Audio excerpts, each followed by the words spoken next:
Buenos días, bienvenidos al segundo webinar desde la Universidad Católica de Cuyo, desde el Centro de Robótica y Educación de la Universidad Católica de Cuyo, de la Facultad de Ciencias Económicas de la misma universidad, desde el Ministerio de Educación de la provincia y desde la Fundación Loma Negra. Le damos la bienvenida a este segundo webinar que comenzó ya el miércoles pasado con Elisa Enríquez y después continúa con 4 webinars más. Darle las gracias por seguir participando, por seguir apostando a esta serie de formación y capacitación desde la virtualidad. Le vamos a dar la palabra al decano de la Facultad de Ciencias Económicas para que les dé la bienvenida. Leonardo Zavala, buen día. Buenos días a todos. La verdad que un gusto y un placer estar aquí esta mañana compartiendo estos temas, este webinar. Así es que, en primer lugar, agradecerles a todos, especialmente a los expositores, en especial hoy a Zulma Perazzi. Muchas gracias por estar aquí y acompañarnos en esto. A los asistentes, fundamentalmente, que veo que son bastantes, son varios, que, bueno, todos preocupados por este tema de la educación en estos momentos que estamos viviendo.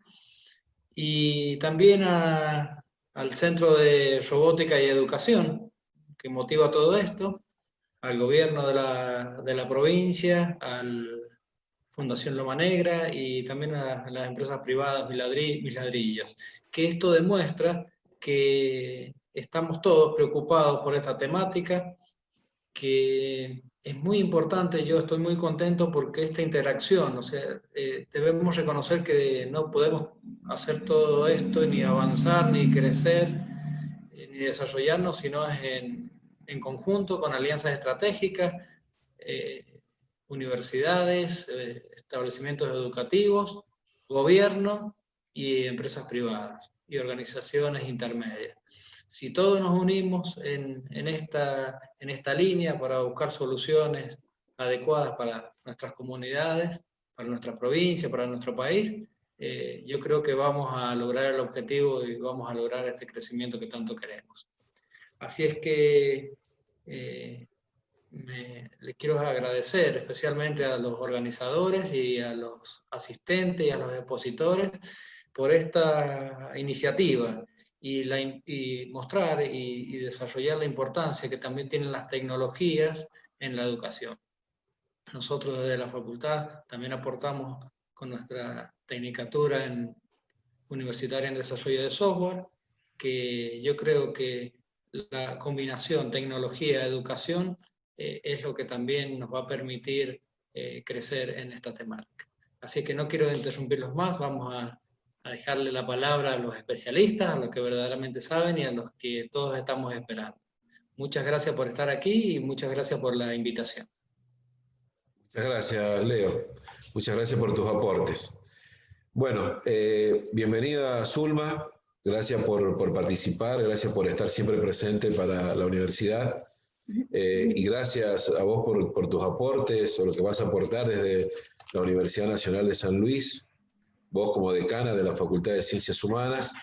Así que bueno, te damos la bienvenida. Le vamos a dar ahora la palabra a la moderadora del webinar, que es la licenciada Patricia Cuar, y después te damos el paso a vos, así comenzar con tu disertación. Muchas gracias. Patricia. Buenos días, bienvenidos a todos los participantes de este segundo webinar, la evaluación de aprendizajes en tiempos de pandemia. Ahora yo les invitaría a conocer el protocolo para que podamos llevar a cabo este webinar. 1. Los participantes deben mantener sus micrófonos apagados. 2. Podrán dejar sus dudas o consultas en el chat abierto o bien de manera privada conmigo. Las mismas serán aclaradas por la disertante en el tiempo estipulado para tal fin. 3. Los tiempos previstos para la videoconferencia son los siguientes. Exposición de la disertante, 45 minutos. Respuesta a las consultas y dudas, 15 minutos. Cierre por parte de la expositora, 10 minutos. Ahora les presentaré mediante su currículum abreviado a la disertante Magíster Zulma Perazzi. Magíster en Dirección y Gestión de Centros Educativos por la Universidad de Barcelona. Licenciada en Pedagogía y licenciada en Psicología por la Universidad Nacional de San Luis. Profesora asociada, efectiva, exclusiva, responsable de materias referidas a evaluación educativa en carreras de grado de la Facultad de Ciencias Humanas de la Universidad Nacional de San Luis. Docente responsable en carreras de posgrado. Integrantes de comité académicos de maestría y especialización en la Facultad de Ciencias Humanas de la Universidad Nacional de San Luis. Ha dirigido y dirige proyectos de investigación sobre temática evaluación educativa. Investigadora categoría segunda en el Sistema Nacional de Incentivos. Durante 2014 y 2015 dirigió proyectos de investigación, alguna experiencia de inclusión educativa en la Argentina contemporánea, evaluación del impacto, convocado por la Secretaría de Políticas Universitarias del Ministerio de Educación de la Nación, que articuló el trabajo de investigadores de 3 universidades, Universidad Nacional de Entre Ríos, Universidad Nacional de Río Cuarto y Universidad Nacional de San Luis. Coautora y codirectora del proyecto de investigación evaluativa Construcción de un modelo de evaluación para las carreras de profesorado. Experiencia piloto, investigación evaluativa de las carreras de profesorado en letras, 2014-2017, de la Asociación Nacional de Facultades de Humanidades y Educación. Dirigió varios proyectos de extensión universitaria. Autora y coautora de múltiples publicaciones, libros, capítulos de libros y artículos científicos en el ámbito nacional e internacional. Desarrolló innumerables procesos de capacitación docente de diferentes niveles del sistema educativo. Dirigió durante 6 años una escuela pública que ofrecía educación inicial, primaria y secundaria, cargo al que accedió por concurso. Se desempeñó durante 2 décadas como miembro de equipos técnicos del Ministerio de Educación de la provincia de San Luis. Fue consultora nacional en carácter de responsable pedagógica del Programa de Mejoramiento del Sistema Educativo. Actuó como miembro integrante del Comité Evaluador de Carreras de Posgrado conformados por CONEAU. Entre los años 2013 a 2019 fue secretaria de Ciencia y Técnica de la Facultad de Ciencias Humanas de la Universidad Nacional de San Luis. El año pasado fue elegida decana de la Facultad de Ciencias Humanas de la Universidad Nacional de San Luis, cargo que desempeña desde septiembre del 2019. Este currículum es abreviado, en realidad era muy extenso, mucho más extenso, pero con esto queremos darle un pase a nuestra querida disertante Magíster Zulma Perazzi.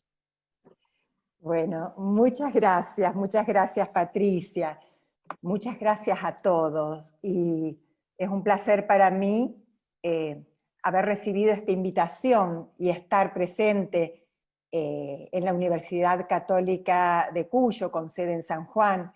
Quiero agradecer especialmente al profesor Gastón Molina, por supuesto al decano de la Facultad de Ciencias Económicas, y a Patricia, que va a acompañarme en esta charla que pretendo desarrollar con ustedes. En verdad, mi profundo agradecimiento y el grato placer de compartir un rato en un diálogo que espero pueda inquietarlos y al menos dejar más dudas que certezas.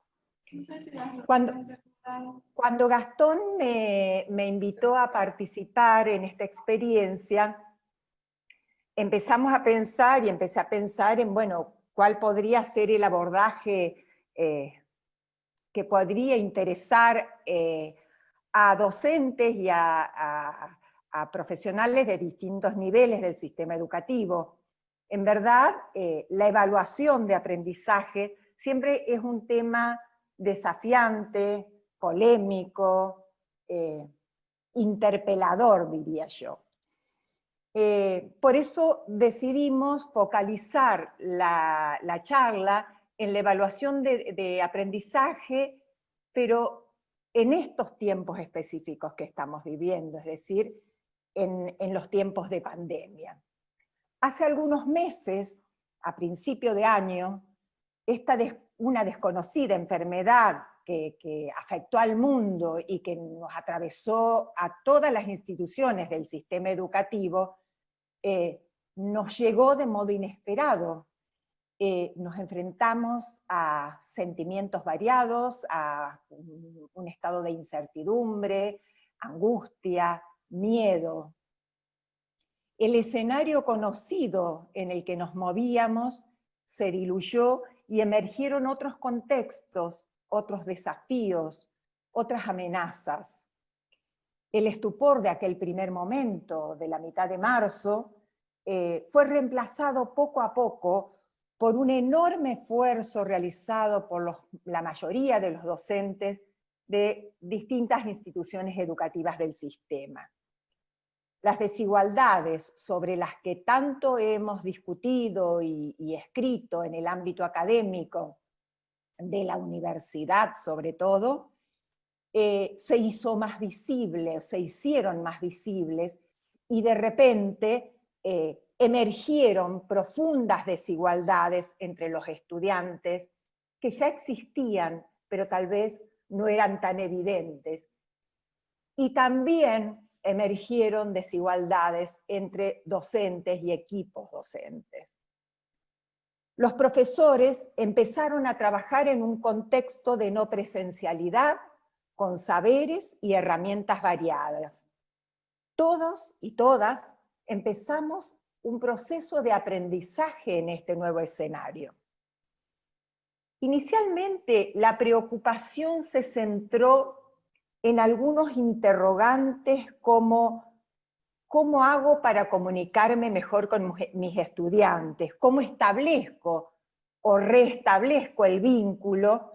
Porque en algunos casos el proceso del ciclo lectivo o el año calendario en universidades y en escuelas y en institutos, en algunos casos ya había iniciado. Entonces el desafío era cómo me revinculo con mis estudiantes, cómo reorganizo el programa de la materia, de la asignatura que tengo a mi cargo, qué soportes virtuales voy a utilizar, cómo armo la propuesta de enseñanza para garantizar que mis estudiantes puedan avanzar y aprender sobre todo.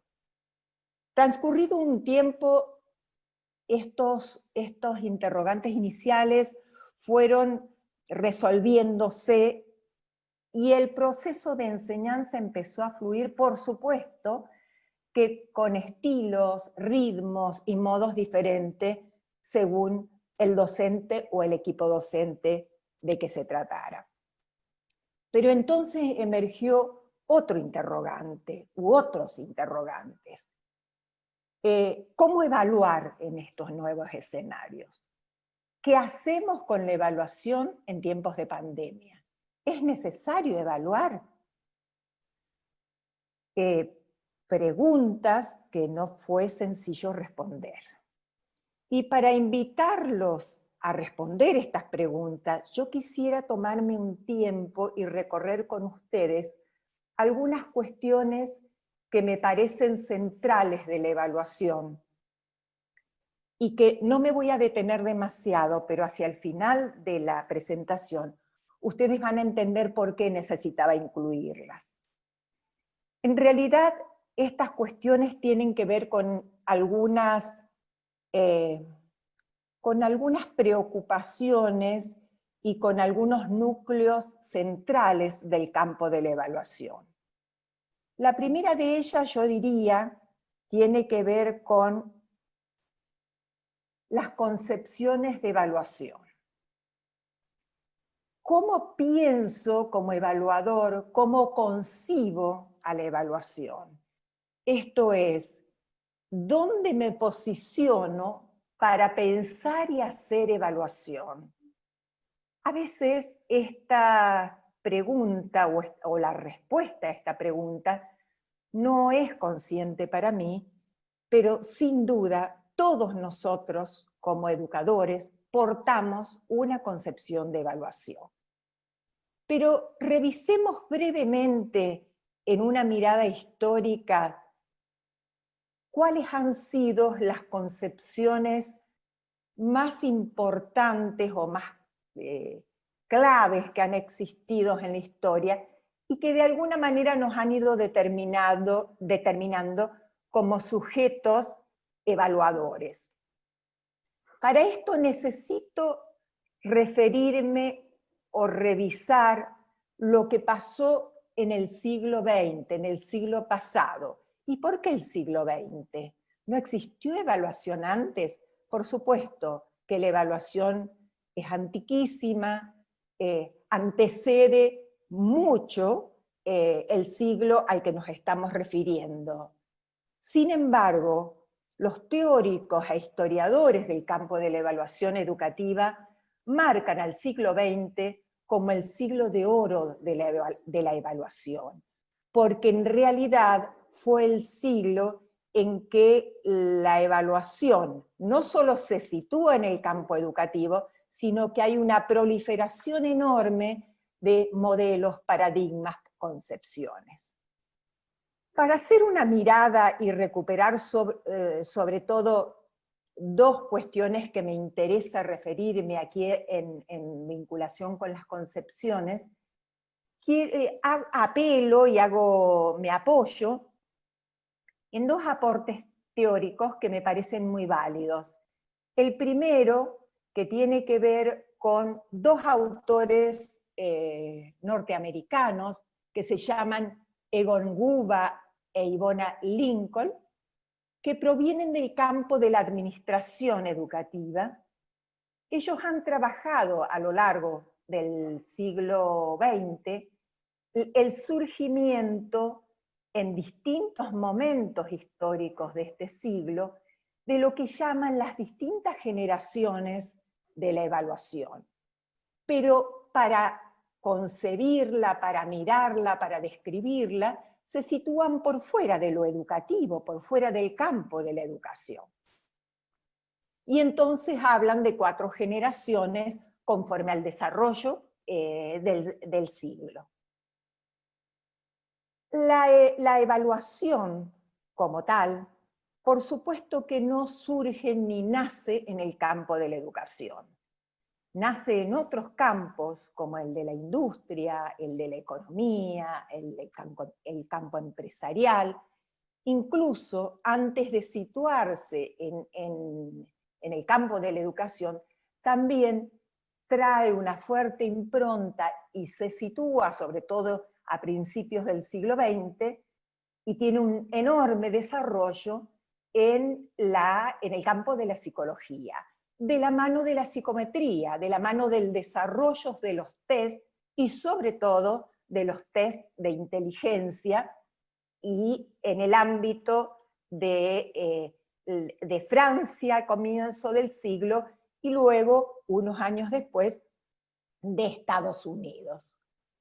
Pero hay un hecho y un personaje clave que en la década del 30 del siglo pasado, Ralph Tyler, un educador estadounidense, muy reconocido, y tal vez quienes están en educación lo conozcan, porque él tiene una muy vasta producción vinculado al currículum, él empieza a trabajar la evaluación educativa y a enclavar esta disciplina, como es la evaluación, en el campo de la educación. Y se constituye en un revolucionario para su época.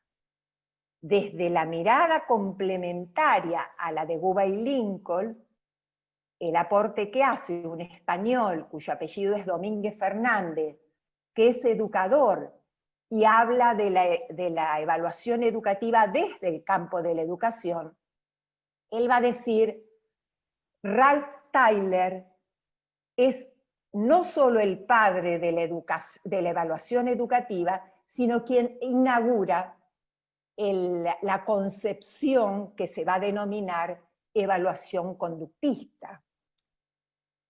Los educadores presentes en esta reunión seguramente recordarán y habrán estudiado en sus trayectos formativos la pedagogía conductista, el currículum conductista, y sabrán que hoy es una cuestión absolutamente superada, pero en ese momento fue muy transgresor y revolucionario.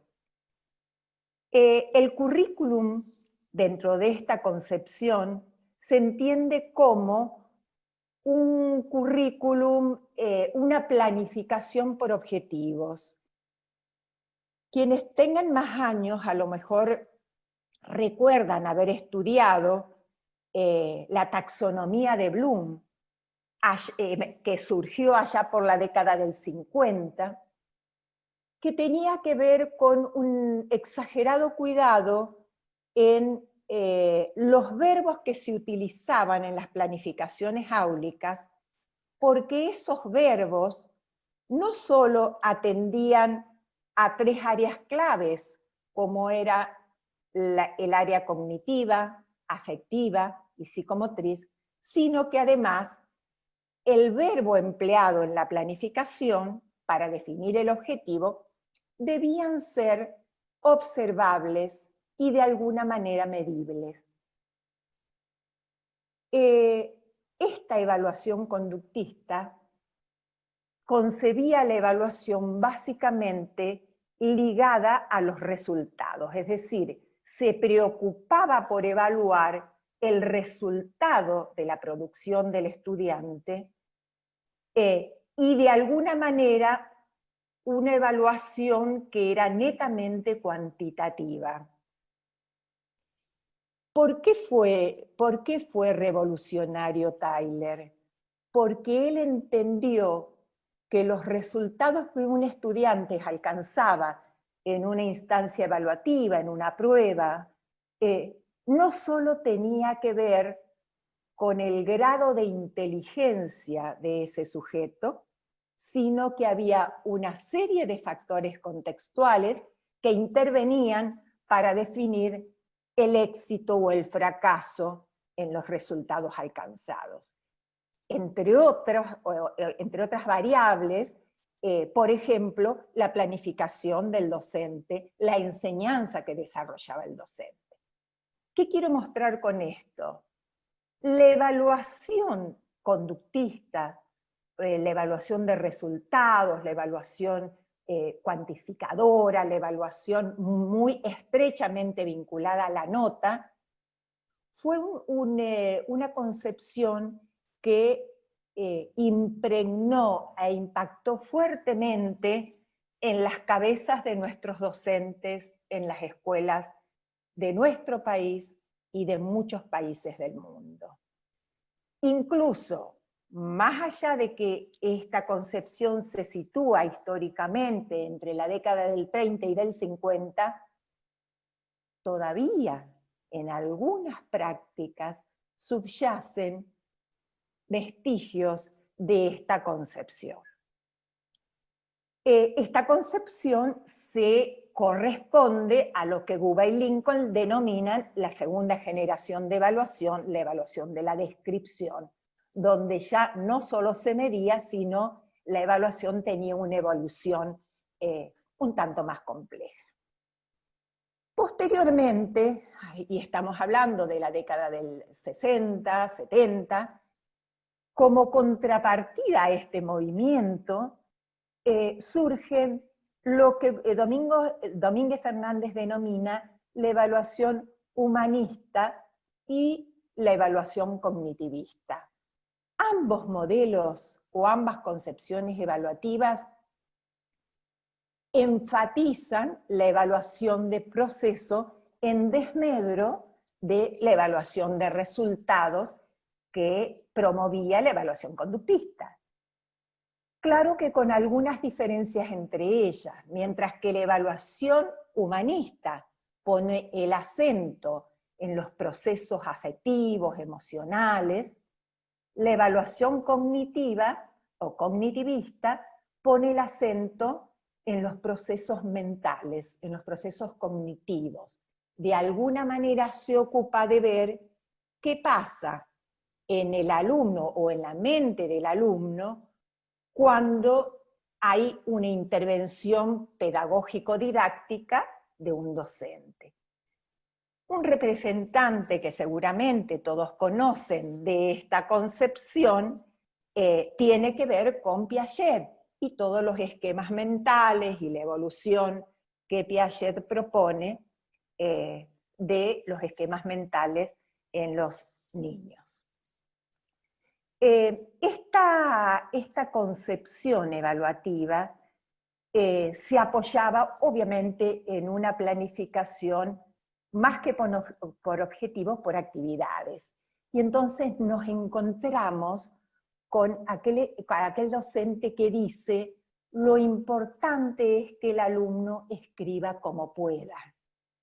Y entonces todo el movimiento del constructivismo está anclado en este modo de pensar la evaluación. Y de alguna manera, cuando uno ve en un cuaderno un Bravo frente a una producción que siendo externo advierte muy pobre, y le pregunta al docente: bueno, pero ¿por qué le pusiste este Bravo? Y el docente dice: bueno, pobre, no tiene ayuda de la casa, le cuesta tanto, hace mucho esfuerzo para poder elaborar y escribir estas 3 frases que escribió. ¿Se entiende? Estamos pensando allí desde una evaluación humanista, donde importa el esfuerzo, lo afectivo, el involucramiento, la familia que no acompaña. Y cuando nosotros vemos en los primeros años, en el proceso de alfabetización, una escritura con muy plagada de errores, con muchas ausencias de sílabas, letras, sin embargo, con una expresión también de mucho aliento, muy exitosa, con bravos, cara feliz, etc., tiene que ver con esto de evaluar los procesos de construcción desde lo cognitivo y el avanzar como puede cada niño en su particularidad.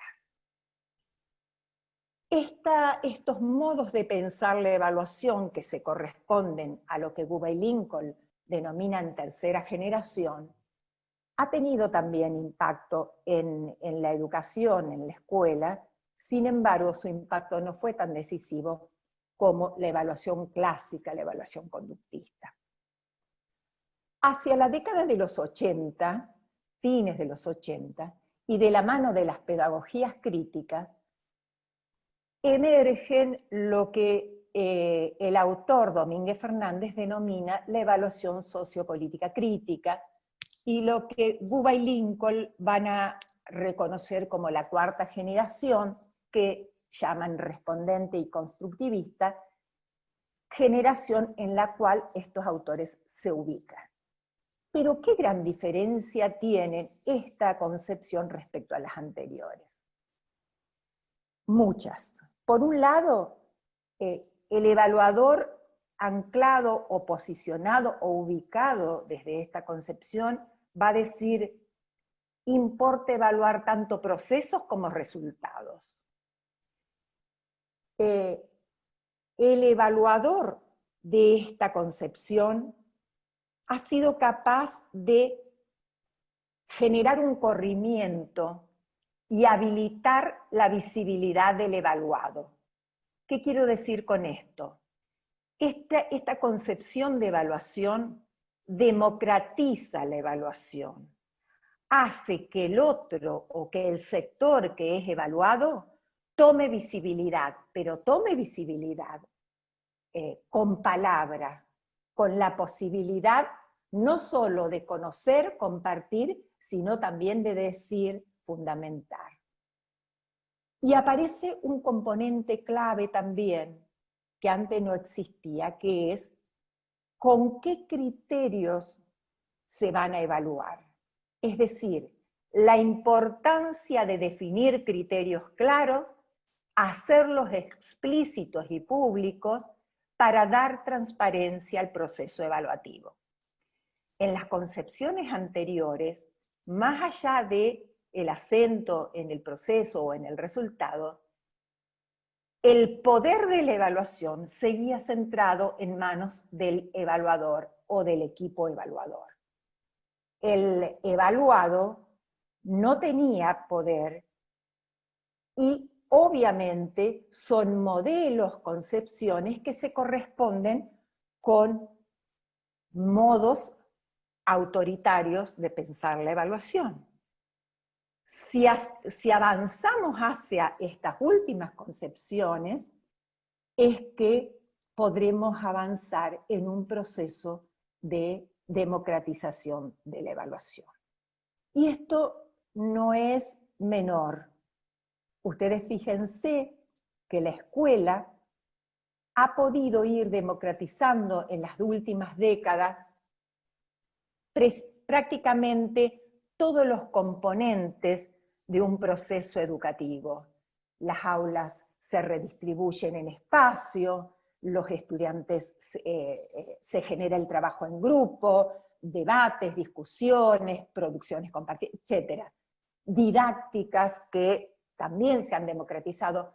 Sin embargo, todavía el momento de la evaluación, de un examen final, de un parcial, de un examen trimestral en las escuelas o cuatrimestral, muchas veces sigue existiendo el sentarse uno detrás otro, solo con la hoja y la viroma en mano, todo lo demás afuera. Es decir, nos vestimos especialmente para participar de la evaluación, porque la evaluación sigue siendo sospechada. Sigue siendo un momento donde claramente el poder y el saber está en manos del educador evaluador. Si avanzamos y estamos decididos a constituirnos en evaluadores democráticos, tenemos que realizar un trabajo interno muy interesante. Porque el traer y compartir esto de las concepciones tiene el sentido de invitarlos a cada uno de ustedes a pensar, bueno, en mi caso, ¿a cuál de estas concepciones me acercaría más? Y cuando digo a cuál me acercaría más, estoy diciendo y estoy pensando la concepción en clave no solo de cómo defino a la evaluación, sino cómo evalúo, cuáles son mis prácticas evaluadoras. Porque en realidad mis prácticas son las que me develan como evaluador, no tanto mis discursos, porque vaya si tenemos experiencia en advertir muchas veces que hay un divorcio entre lo que decimos y lo que hacemos. La invitación, y no importa que nos encontremos más cercano a una evaluación clásica o conductista, importa que tomemos conciencia de ello, nos preguntemos a nosotros mismos si queremos modificar esta situación y reconstituirnos como evaluador. Porque ¿saben qué? La mayoría de los educadores no fueron formados en evaluación. Cuando llegaron a ejercer la docencia y tuvieron que evaluar, apelaron generalmente a la mejor experiencia que habían recorrido o que habían tenido en su trayecto formativo. Y tal vez se identificaron con el modo en que aquel profesor que me parecía bárbaro, cómo hacía las evaluaciones que hacía, o bien en oposición a aquel que me mortificó tanto con la evaluación. Y entonces nos vamos conformando evaluadores sin darnos cuenta, aunque en un momento tenemos que desplegar la evaluación como una acción absolutamente prioritaria y clave del proceso de enseñanza. La evaluación de verdad que tiene sentido si nosotros la evaluación de aprendizajes estoy planteando, si nosotros la pensamos al servicio del aprendizaje del estudiante, si nosotros la ligamos con este proceso y no se constituye en un apéndice externo. Si nosotros estamos decididos a avanzar hacia el cuestionar nuestro modo de evaluar, cuando nos enfrentamos a un proceso de evaluación, vamos a tener que tomar una serie de decisiones. Y acá yo voy a recuperar algunas mínimas, pero que me parecen claves. Estas decisiones se vinculan con todas las preguntas que hay que hacer cuando uno evalúa, o antes de evaluar. Y sin duda, la primera pregunta a la que nos vamos a enfrentar es, ¿para qué queremos evaluar? Hay una autora española que se llama Núria Borrell Felip, que ella dice, cualquier evaluación de cualquier objeto va a tener 4 propósitos. Y todo otro propósito se puede encuadrar en alguno de estos. Ella plantea, uno evalúa para diagnosticar, esto es, para conocer el estado de situación de algo, y esto para los docentes es muy familiar y conocido, porque muchas veces antes de empezar a trabajar un nuevo proyecto de aula o una nueva unidad temática, los docentes hacemos una indagación de los saberes que los alumnos portan para poder conocer el terreno donde nos situamos. Es decir, para poder conocer con qué contamos.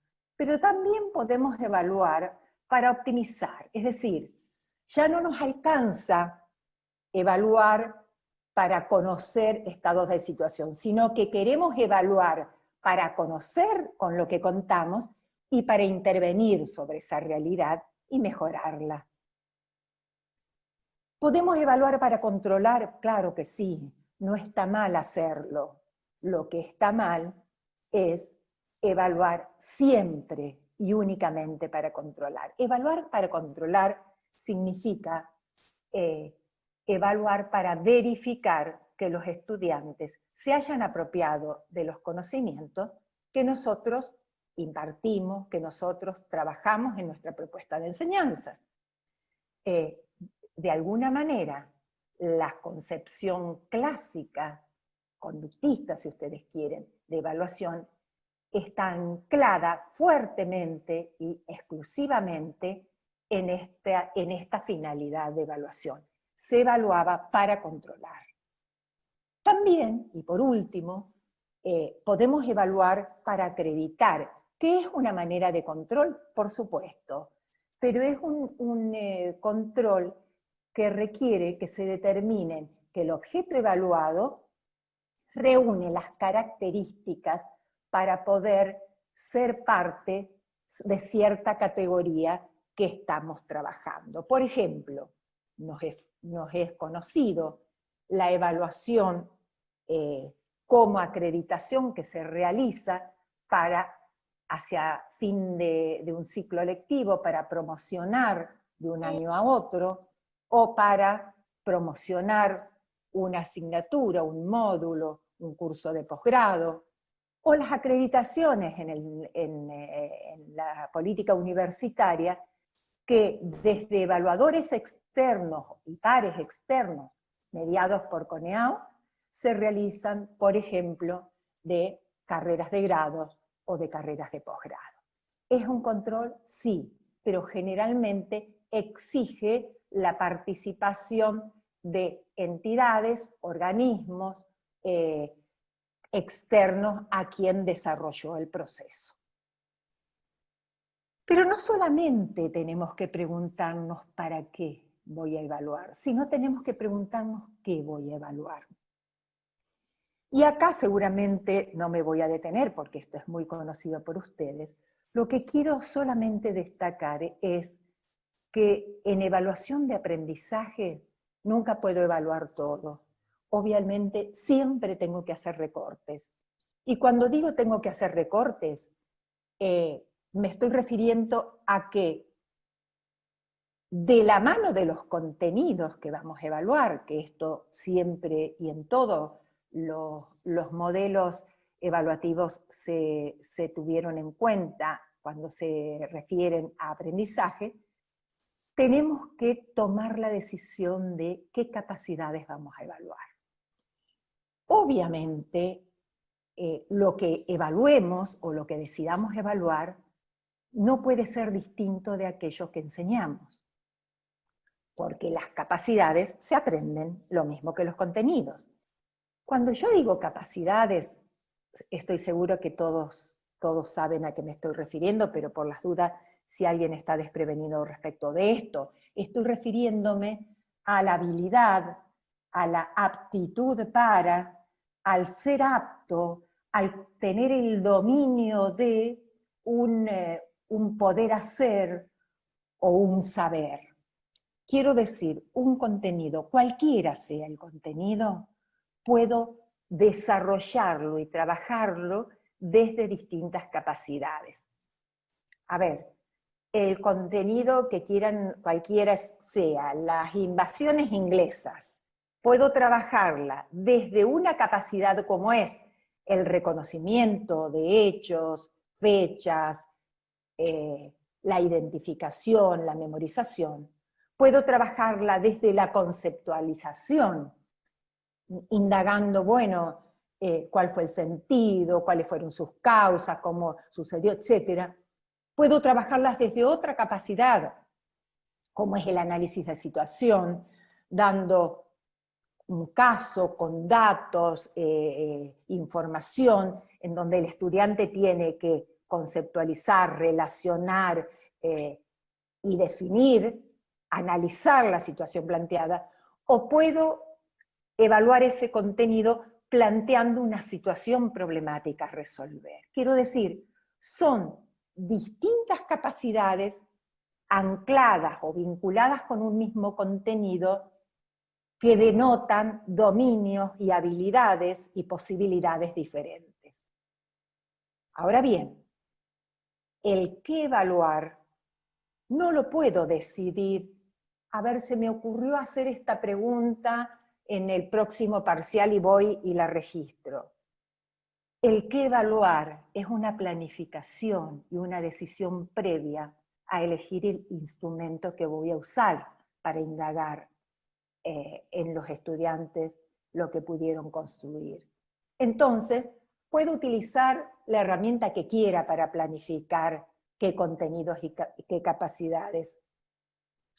A mí me suele resultar muy útil lo que se llama una tabla de especificaciones, que es sencillamente una tabla de doble entrada, en un eje los contenidos y en otra las capacidades que quiero indagar, y entonces voy tomando la decisión sobre cada contenido, qué capacidad voy a evaluar y qué ponderación va a tener ese cruce en el total del instrumento que yo elija trabajar. De este modo, tomo la decisión previamente, ¿conforme a qué? Conforme a la asignatura que estoy trabajando, a la cantidad de estudiantes, al énfasis que creo importante en este momento plantear, a las capacidades que quiero desarrollar, etcétera, etcétera. Pero quiero decir, el qué voy a evaluar es una decisión muy importante. Por supuesto que también hay que decidir cuándo voy a evaluar. Voy a evaluar al inicio. En general, si la evaluación es al inicio del desarrollo de una nueva unidad, suele tener el propósito diagnóstico que recién manifestábamos y compartíamos, es decir, esto de poder saber con qué cuento como educador para poder desarrollar posteriormente mis propósitos.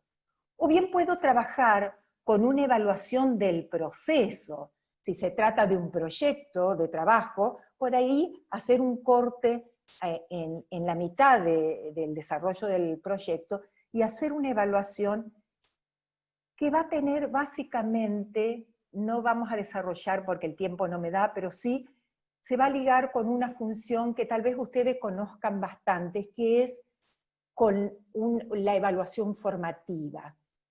¿Qué quiere decir esto de evaluación formativa?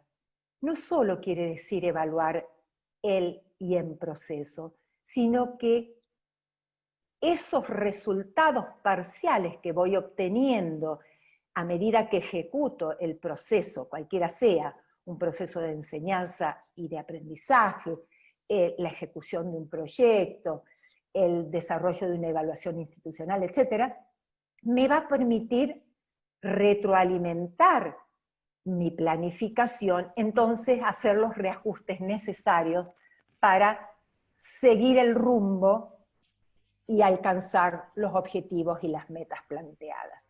Este es el sentido que tiene la evaluación formativa. Pero puedo trabajar en el momento final. ¿En el momento final para qué?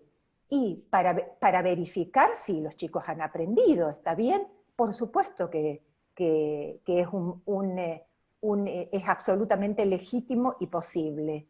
Insisto, no debería ser la única.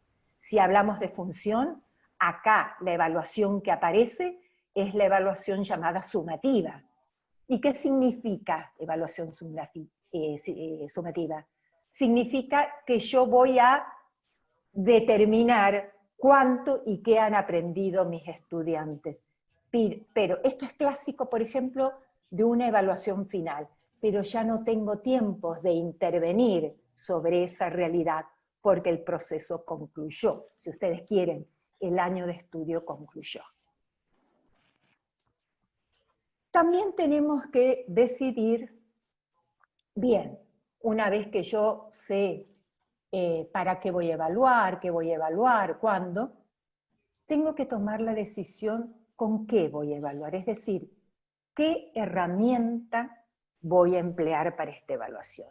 Y acá el abanico que se abre es infinito conforme a los autores que ustedes quieran consultar.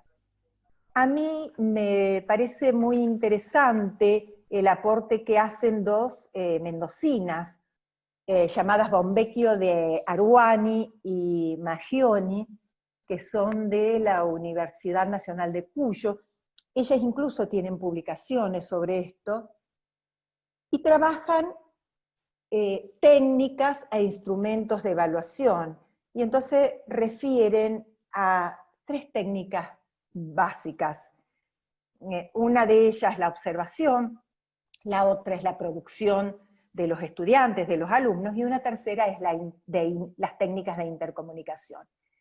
Cada una de estas técnicas, que no son más que el abordaje al objeto de evaluación, se pueden concretar, se pueden operativizar, si ustedes quieren, en múltiples instrumentos. Como por ejemplo, ¿cuáles? Y bueno, si estamos pensando en observación, y podemos trabajar desde hojas de cotejos, podemos trabajar escalas numéricas, descriptivas, sociogramas, diarios, registros anecdóticos, etc. Cuando hablamos de producción de los alumnos, por supuesto que acá el abanico se hable muchísimo más, y entonces tendríamos que decir, bueno, se tratan de producciones individuales o grupales, orales, escritas, procedimentales. Respecto del grado de estructuración, son pruebas estructuradas, semiestructuradas, abiertas, etcétera, etcétera, etcétera. Y si hablo de la técnica de intercomunicación, voy a estar pensando en entrevistas individuales, grupales, coloquios, etc. No hay herramientas eximias, válidas para todo tiempo, lugar y propósito. ¿Qué quiero decir? Las herramientas tenemos que seleccionarlas en función de todas las decisiones anteriores que tomamos. Y también teniendo en cuenta la naturaleza de la asignatura que llevamos adelante, la cantidad de estudiantes que tenemos, el tipo y el perfil de estudiantes, los modos de trabajar de los estudiantes, etcétera, etcétera. Pero lo importante es que podamos ser, que nos animemos a avanzar en el uso de distintos instrumentos. Por supuesto que hay otro montón de preguntas que no me voy a detener aquí. Una que es clave para mí también es preguntarnos ¿para quién voy a evaluar? Si voy a evaluar para el estudiante, claramente estoy pensando la evaluación al servicio del aprendizaje, que es lo que yo creo que siempre tenemos que hacer como educadores. Pero puedo también decir, voy a evaluar porque el director de la escuela me está pidiendo que ponga nota, porque el sistema administrativo me está exigiendo que entregue los boletines o que entregue un informe evaluativo, etcétera, etcétera, etcétera. Cuidado con esto, pero es importante que lo hagamos consciente. Podremos también preguntarnos con quién evaluamos y otra serie de preguntas que no me voy a detener aquí. Sí los voy a invitar a que pensemos en la evaluación como tal. La evaluación es un proceso complejo intencionado y deliberado de búsqueda de datos e información sobre un objeto, en este caso sería el aprendizaje que realizan nuestros estudiantes, para poder formular un juicio de valor debidamente fundamentado que nos permita tomar decisiones para mejorar ese objeto. Es decir, si hablamos de aprendizaje, para mejorar los aprendizajes de nuestros estudiantes. Ahora bien, ¿en qué consiste este proceso, tal como definimos a la evaluación? Miren, hay un educador español que se llama Joan Mestres, que él plantea una serie de momentos, si uno pudiera abrir este proceso, desagregarlo en sus distintas instancias, momentos o fases, dice él, lo primero que debemos hacer es diseñar la evaluación. ¿Y qué significa esto? Significa dar respuestas a todas las preguntas que antes nos hacíamos. ¿Para qué evaluamos? ¿Cómo evaluamos? ¿Qué evaluamos? ¿Con qué? Etcétera, etcétera. Una vez que tomamos todas esas decisiones, una vez que planificamos nuestra evaluación, otro momento viene, u otra fase viene a nuestro auxilio, que es una fase, para mí, absolutamente importante si nosotros queremos democratizar nuestra evaluación. ¿Por qué?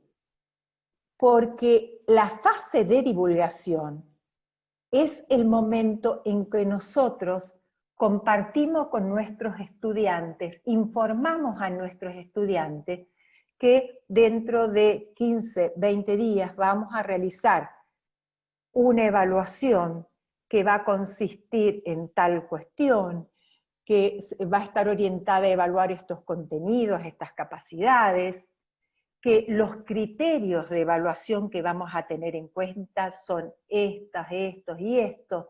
¿Qué quiere decir cada uno de estos criterios? ¿Por qué estos criterios y no otros? Es decir, es el momento en que damos transparencia a la evaluación que vamos a desarrollar. A lo mejor construimos con los estudiantes nuevos criterios que por ahí no habíamos pensado y que resultan interesantes para los estudiantes, y damos de alguna manera por tierra a un concepto que por allí venía de la mano de otras concepciones de evaluación, y que no es casual que la evaluación provoque el escozor, el fastidio que en tantos espacios provoca. Me refiero a la evaluación como hecho sorpresa, como hecho vinculado a la sanción, que estaba muy presente en concepciones más autoritarias. Los que tenemos muchos años hemos tenido la experiencia de que algún profesor en la secundaria, sobre todo, cuando había mucha indisciplina o cuando veía que los estudiantes no habían estudiado, llegaba ese día y decía, saquen una hoja, y entonces había una prueba sorpresa, en donde lo que se pretendía en verdad era buscar indicios y pistas que dieran cuenta del no saber, que dieran cuenta de la letra chica de los textos, aquellos que generalmente los alumnos no leen. No es este el sentido de la evaluación. Nosotros entendemos que es necesario resignificarla. Divulgar la evaluación es darle a los estudiantes toda la información necesaria para minimizar el fantasma de la evaluación y el miedo que generalmente provoca este proceso. Y permitir que los estudiantes pregunten todo lo que necesitan saber para que tengan claro con qué situación se van a encontrar. Muchas veces ocurre que nuevos acuerdos, nuevos criterios acordados en la fase o en el momento de la divulgación con los estudiantes, hacen que yo tenga como docente evaluador reajustar mi diseño inicial, y esto es posible absolutamente. Otra fase u otro momento es sin duda el que más conocemos todos, es el momento de la aplicación del instrumento, esto es la ejecución, que no es más ni menos que la administración de la prueba, del trabajo, de la exposición del trabajo que venían realizando los estudiantes, del coloquio, del examen final, etc. Y también de la valoración de los resultados obtenidos por el estudiante en esa producción. Ahora bien, acá me detengo un segundo para decirles algo. Cuando yo determino y elaboro el diseño final de mi evaluación que voy a ejecutar, a la par de haber decidido todo lo que tiene que ver con las preguntas centrales y haber confeccionado el protocolo, el instrumento que voy a aplicar, es importantísimo avanzar hacia una cuestión que cada vez está más fuertemente presente en todas las evaluaciones nacionales e internacionales. Me refiero a la evaluación criterial. ¿Qué es esto? Ni más ni menos que definir los referentes de corrección previamente a la administración de los instrumentos. ¿Por qué? Porque eso ayuda a ser más cuidadoso y justo en la emisión del juicio de valor, en el contraste de la producción del estudiante respecto a la norma o al referente elaborado. Y cuando digo elaborar el referente en cada ítem de respuesta, en cada ítem de la prueba, me estoy refiriendo no a escribir la respuesta que yo espero de mi estudiante, sino a poder consignar, puntear, registrar, y la invitación es que lo planteen por escrito, es los mínimos exigibles que debería contener una respuesta para ser considerada aceptable o buena. ¿Y por qué es importante esto? Porque si no, el riesgo es el siguiente. Todos los evaluadores, cuando vamos a construir cuando construimos cualquier instrumento de prueba, aunque no sepamos que esto se llama de esta manera y no tomemos conciencia de ello, generamos una expectativa de respuesta, construimos una respuesta esperable al protocolo, al instrumento que nosotros armamos. ¿Qué suele pasar si nosotros no la plasmamos externamente y por escrito? Suele pasar que, sobre todo en el caso de profesores, estoy pensando de la secundaria, que a lo mejor tienen 2 o 3 escuelas, le tocó tomar los trimestrales en matemática, en 7 cursos, y resulta que han armado un instrumento válido, el mismo instrumento para todos, y les toca evaluar, no sé, a 200 estudiantes o más.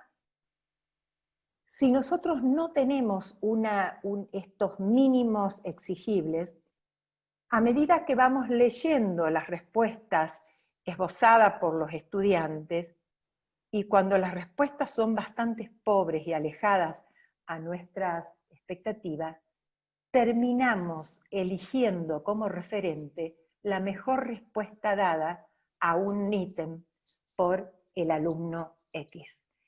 Y en función de esa mejor respuesta, ordenamos, valoramos el resto de las producciones.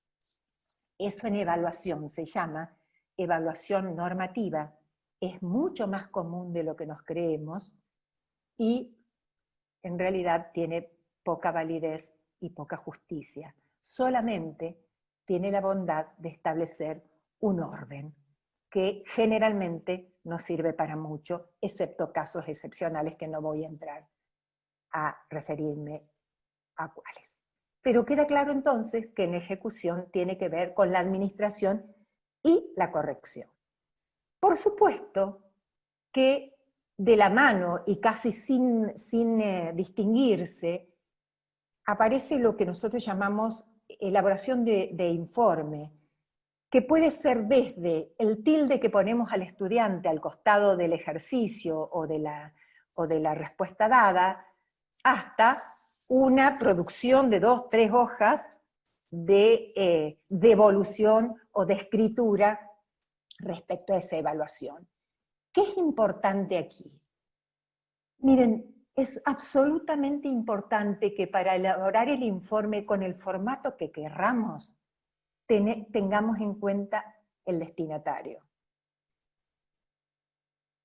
Si yo me ubico en una escuela, digo, el informe de evaluación puede estar destinado a los padres, si yo me reúno con padres y quiero informarles respecto a los logros o no logros de sus hijos o sus representados. Yo tengo el deber ético, como evaluador, de respetar la audiencia o mis destinatarios. Entonces, no tengo derecho a utilizar un lenguaje técnico que inhabilite al otro a interpelar, preguntar y sobre todo comprender. ¿Saben por qué? Porque no lo estoy respetando a ese otro. Yo me he cansado de ver informes pedagógicos armados desde un lenguaje que a veces solo entendemos los pedagogos y que un papá no tiene por qué entender, cuando lo mismo podemos decirlo usando un lenguaje más coloquial y accesible a quien tenemos enfrente. Porque después, cuando decimos, bueno, ¿hay alguna pregunta, alguna queja? ¿Quién se va a atrever a pararse y decir, oiga, yo no entiendo lo que me está diciendo? Entonces, lo mismo vale con la devolución para el estudiante, con el informe para un supervisor, para el Ministerio de Educación, no importa para quién vaya el informe. Lo que tengo que trabajar como evaluador es, voy a confeccionar ese informe, siempre respetando los resultados que yo tengo, pero informándolos, comunicándolos, de tal modo que mi destinatario los comprenda. Otra y otra vez, a veces no hay división clara entre una fase, entre un momento y otro.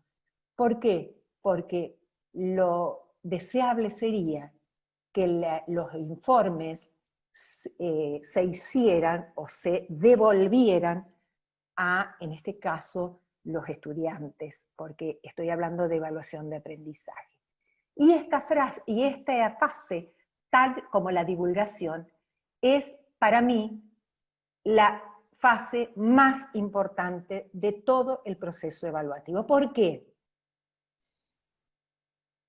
Porque la devolución es el momento en que el estudiante verdaderamente puede o no comprender por qué el evaluador, el docente en este caso, está marcando un error u otro. Todos los estudiantes y todas las personas frente a una producción, y más aún, una producción que va a ser evaluada, desplegamos, aunque no sepamos nada de evaluación, aunque sea intuitivamente, un proceso de autoevaluación. Muy pocos estudiantes, sobre todo en la escuela, en la enseñanza obligatoria, en la escuela básica, se atreve a pararse y confrontar su propia autoevaluación con la evaluación que le hace el docente. Porque en definitiva, esto no lo ha alentado nuestra escuela, ni siquiera nuestros ámbitos universitarios. La evaluación sigue siendo la instancia del aprendizaje más tardíamente democratizada. Entonces, aun cuando estemos hablando de evaluación en la educación superior, sigue teniendo en muchos casos, por supuesto que hay muchas excepciones, rasgos absolutamente autoritarios. Cuando el estudiante se enfrenta a la devolución de la evaluación que realiza el profesor o el equipo docente, debería encontrarse con indicaciones o sugerencias que pongan de manifiesto en qué se equivocó y por qué eso es un error. Toda persona autoevalúa sus propias producciones. La modificación real de esa valoración solo se logrará si existen argumentos externos, sólidos, contundentes, válidos, que sean ofrecidos por los evaluadores y que le permitan al estudiante desestimar los propios. Ninguna acción externa modifica al sujeto si no es percibida, comprendida, interpretada y aceptada como válida por el propio sujeto. En este sentido, la regulación exterior que realiza el profesor, incide efectivamente cuando se torna autoevaluación. Cuando se alientan procesos de autoevaluación, que creo que es sumamente importante, se fundamentan cuidadosamente los juicios elaborados, se logra contrastar la perspectiva de lo que dice y me marca el docente evaluador y la del propio sujeto evaluado, se logra otorgar transparencia a este proceso evaluativo desarrollado. Miren, este es el momento, la devolución, en que la evaluación se hace aprendizaje. No solo colabora con el aprendizaje, sino que se hace ella misma aprendizaje. Esto permite y enseña al otro a constituirse en un evaluador justo y responsable, porque saben, no importa que vayan a ser sus estudiantes a futuro, profesionales, trabajadores diversos en el mercado laboral, todos, y por fuera de la docencia incluso, van a tener que desempeñarse como evaluadores en sus acciones laborales, seguro en el futuro. Esto posibilita la progresiva regulación de los propios aprendizajes y de alguna manera la responsabilización por estos aprendizajes, que de verdad es absolutamente importante. ¿Por qué tiene tanta importancia este momento, como lo estuvimos compartiendo? Por esto que decíamos que la evaluación se constituya en aprendizaje, o bien se constituye en un trámite burocrático y administrativo. No difundamos las listas con resultados en ningún soporte de las pruebas, los parciales, los exámenes cualquiera sean. No colguemos en la puerta de nuestras aulas, en un avisador o en la página web que compartimos con nuestros estudiantes, el listado con las notas obtenidas. Esta es la mejor manera de decir que la evaluación es calificación. Y si ustedes pudieron seguir lo que hemos conversado hasta acá, la evaluación es mucho más que calificación. La evaluación, no solo como proceso complejo, sino como un soporte esencial del aprendizaje del estudiante, adquiere sentido cuando nosotros respetamos y cuidamos éticamente todo este desarrollo. Pero además hay otra razón. Nosotros no tenemos ningún derecho como evaluador exponer al estudiante ante sus pares.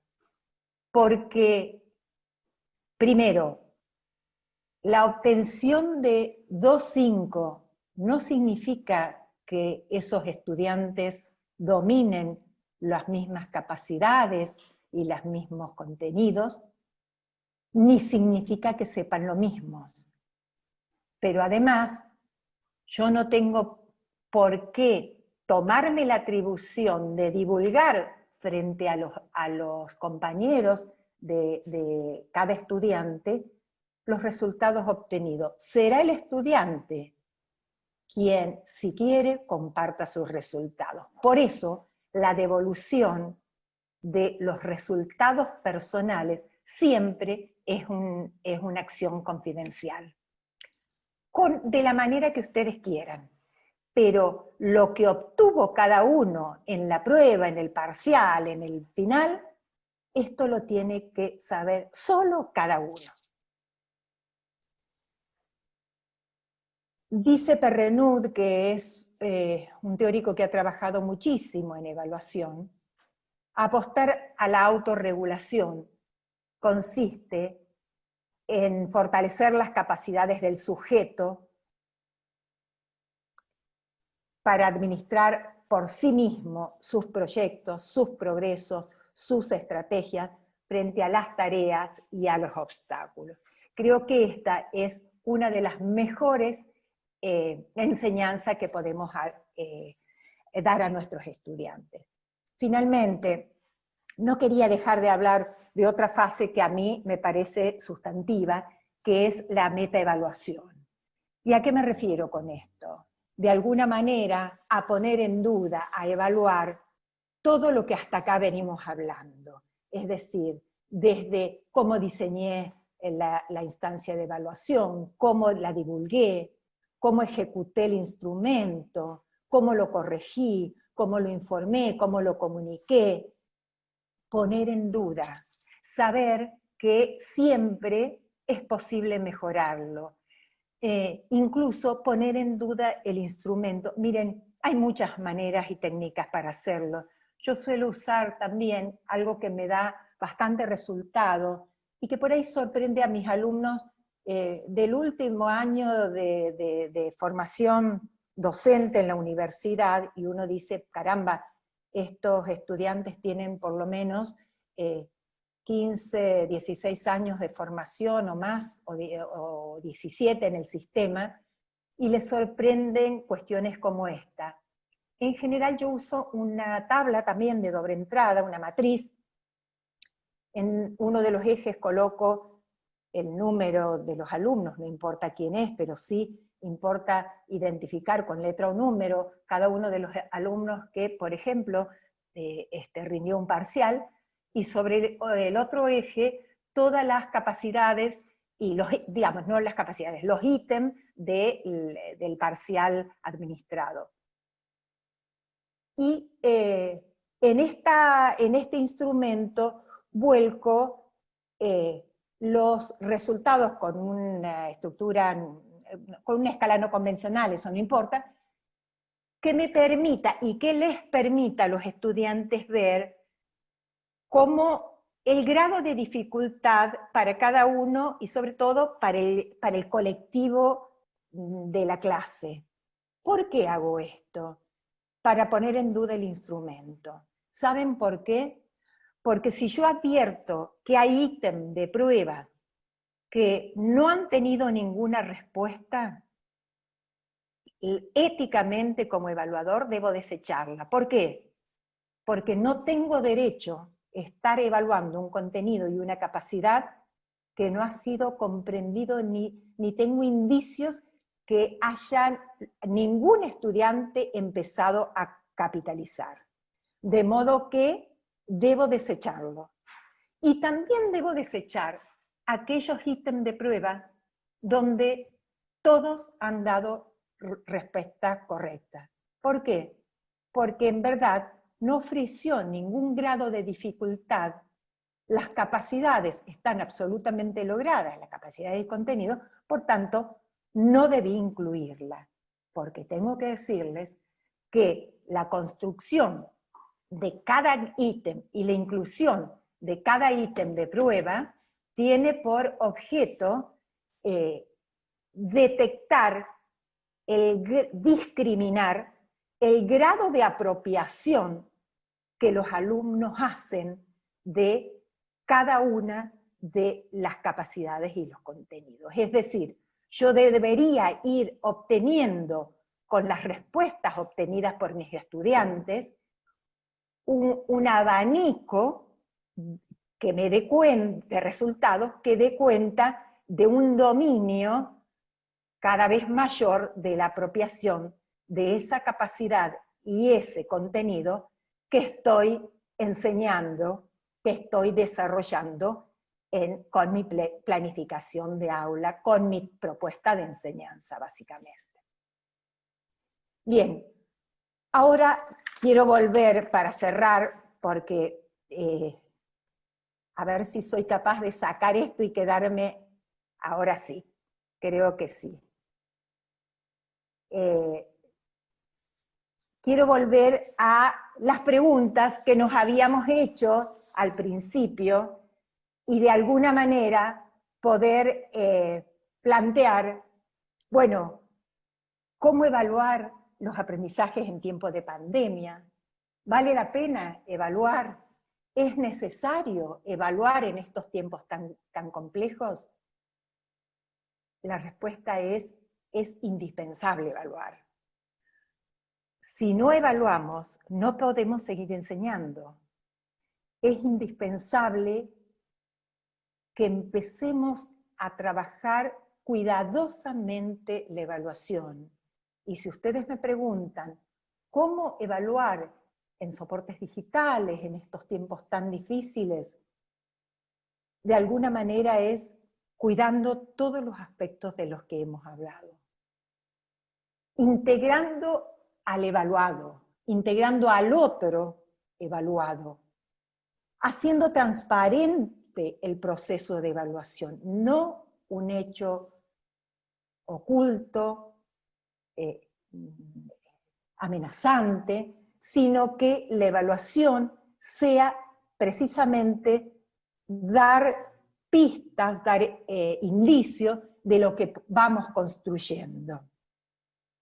Haciendo públicos los criterios, no solo enunciándolos, explicándolos, fundamentándolos y tal vez construyendo con los evaluados nuevos criterios para incluir en el proceso que vamos a desarrollar. ayudando a los evaluados a convertirse en evaluadores responsables de sus propios procesos de aprendizajes. Y por favor, no simplificando el proceso de evaluar. Hay instrumentos que a veces se han mal usado, sobre todo en propuestas digitales, que tenemos que estar muy alertas. A veces las pruebas de opción múltiples, según cómo estén construidas, hay que ser muy cuidadosos con ellas, porque no siempre favorecen la valoración de capacidades más complejas. Pueden ser útiles en ciertos momentos, pero tratemos de incorporar variedad de instrumentos que nos permitan ir avanzando hacia la valoración de contenidos y capacidades de menor y mayor complejidad. Sobre todo, los estoy invitando a cuidar la dimensión ética de la evaluación.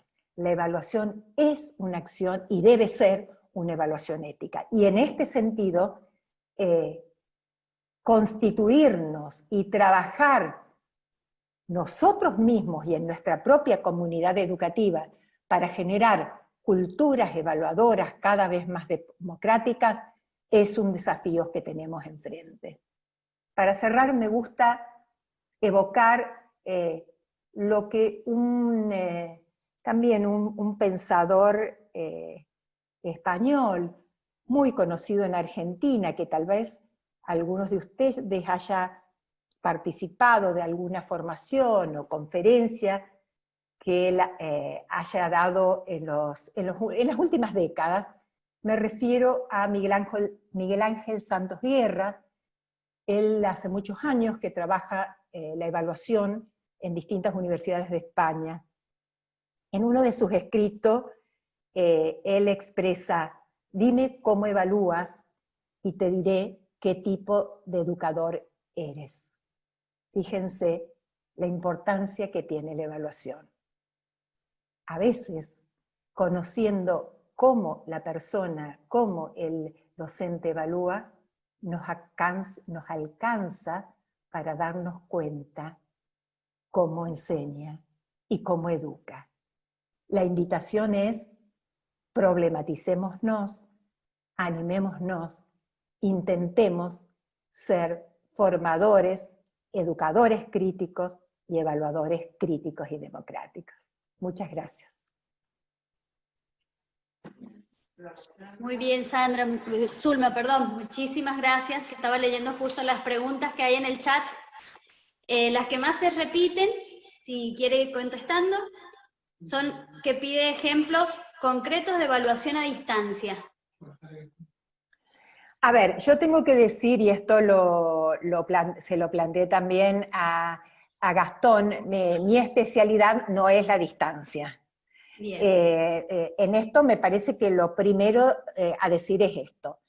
Después de aclarar esta cuestión, tengo que decir que en realidad yo creo que la mayoría de las propuestas de evaluación pueden desarrollarse a distancia, obviamente cuidando mucho la manera de hacerlo.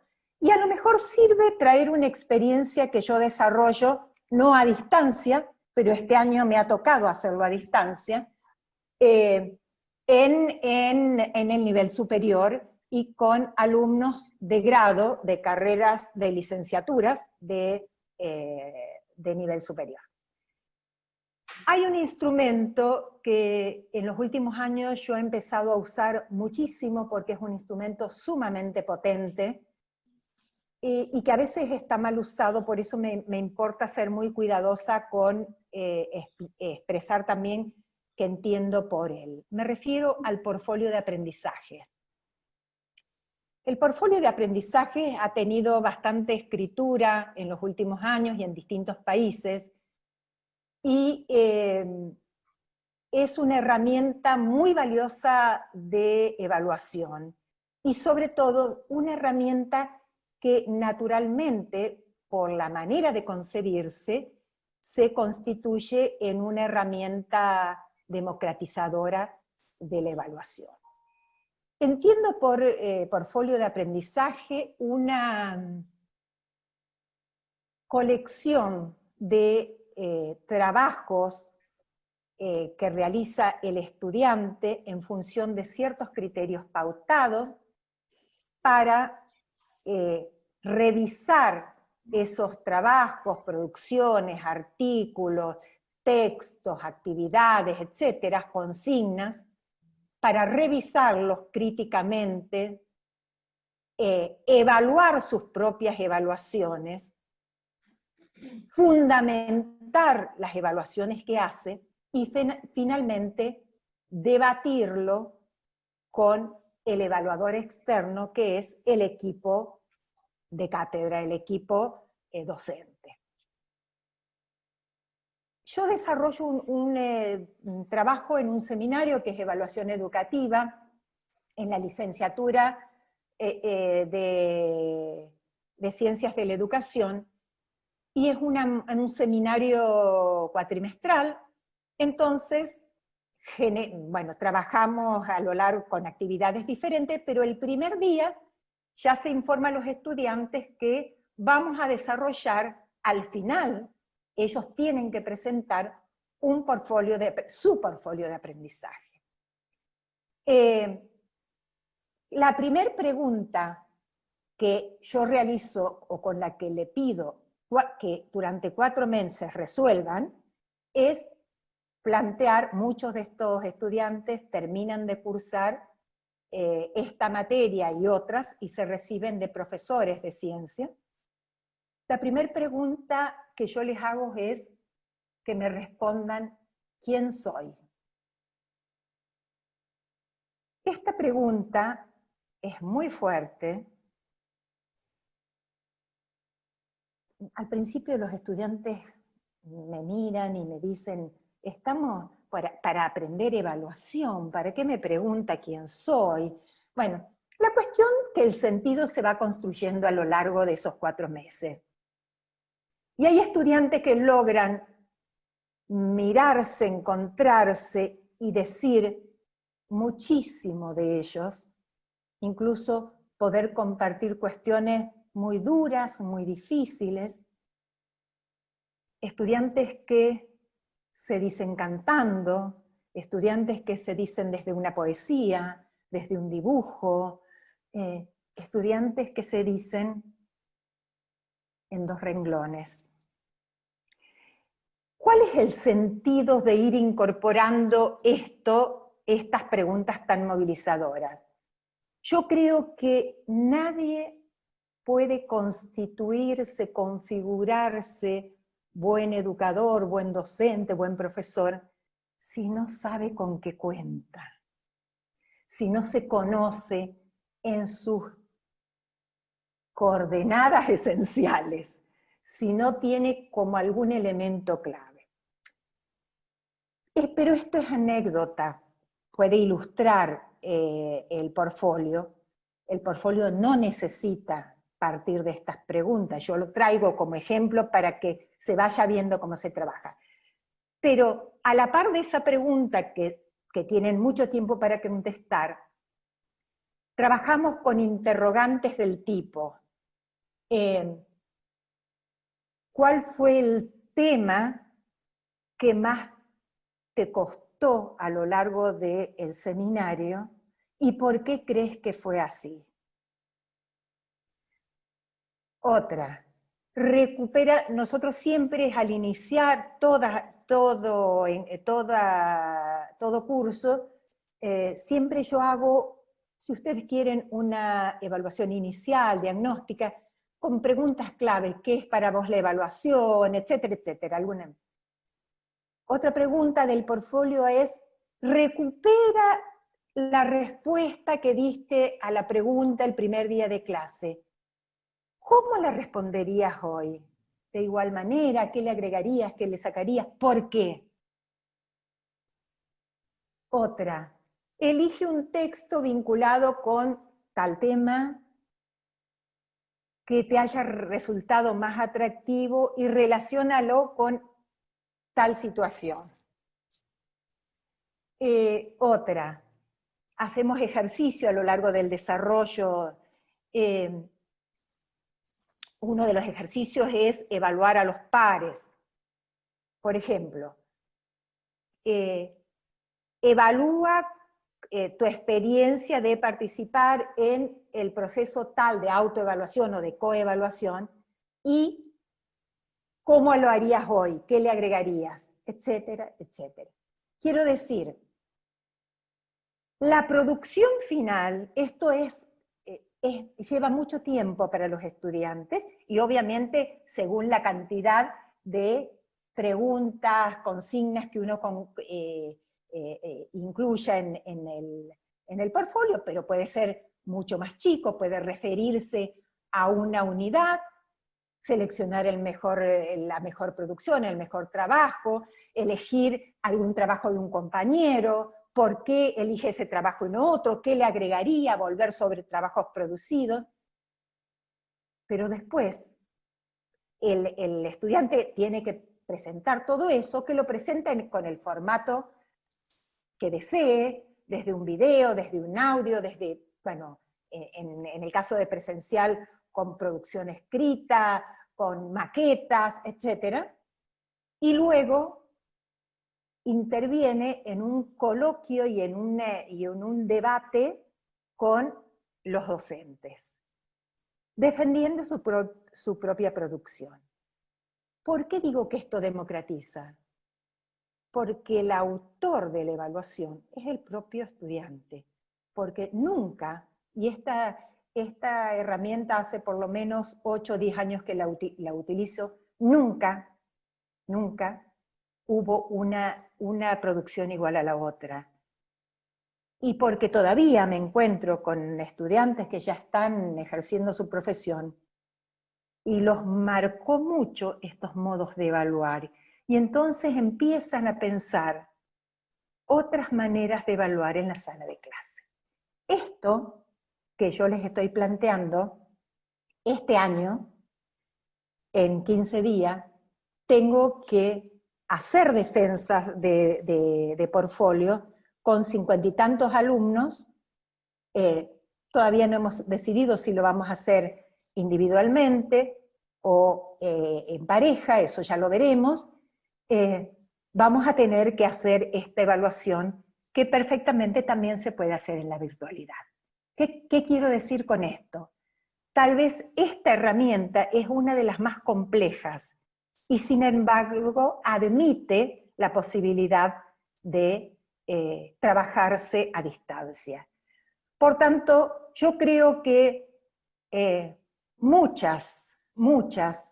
la mayoría de los instrumentos que podamos pensar y que nos gusten y que creamos que sean válidos para evaluar nuestra asignatura, pueda darse curso y hacerlo a la distancia. Obviamente, tal vez demanda más tiempo, un ejercicio en el que por lo menos yo no estoy habituada a hacer, entonces me demanda el desarrollo de nuevas capacidades que hasta ahora no las tenía.